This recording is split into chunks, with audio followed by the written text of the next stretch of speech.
Hello दोस्तों, आज की हमारी कहानी है भगवान का प्रसाद। अगर कहानी आपको अच्छी लगे तो चैनल को सब्सक्राइब ज़रूर करें। चलो शुरू करते हैं। एक सेठ जी बड़े कंजूस थे। एक दिन उन्होंने दुकान पर बेटे को बैठा दिया और बोले कि बिना पैसे लिए किसी को कुछ मत देना, मैं अभी आया। अकस्मात एक संत आए जो अलग अलग जगह से एक समय की भोजन सामग्री लेते थे। लड़के से कहा, बेटा जरा नमक दे दो। लड़के ने संत को डिब्बा खोलकर एक चम्मच नमक दिया। सेठ जी आए तो देखा कि डिब्बा खुला पड़ा था। सेठ जी ने कहा कि क्या बेचा? बेटा बोला, एक संत जो तालाब पर रहते हैं उनको एक चम्मच नमक दिया था। सेठ जी का माथा ठनका। वो बोले, अरे मूर्ख, इसमें तो जहरीला पदार्थ है। अब सेठ जी भागकर संत के पास गए।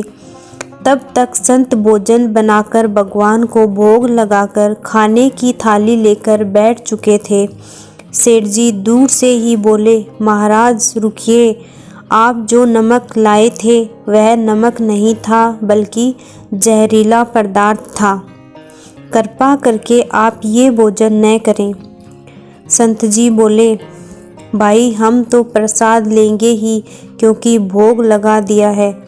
भोग लगाकर भोजन छोड़ नहीं सकते। अगर भोग नहीं लगता तो भोजन बेशक छोड़ देते। ये कहकर संत ने भोजन को प्रसाद समझकर खाना शुरू कर दिया। सेठ जी के होश उड़ गए। वो रात भर वहीं बैठे रहे। सेठ को रह रहकर ये चिंता सता रही थी कि अगर संत को कुछ हो गया तो बड़ी बदनामी होगी। रात में अगर तबीयत बिगड़ी तो कम से कम वैद्य को दिखा देंगे।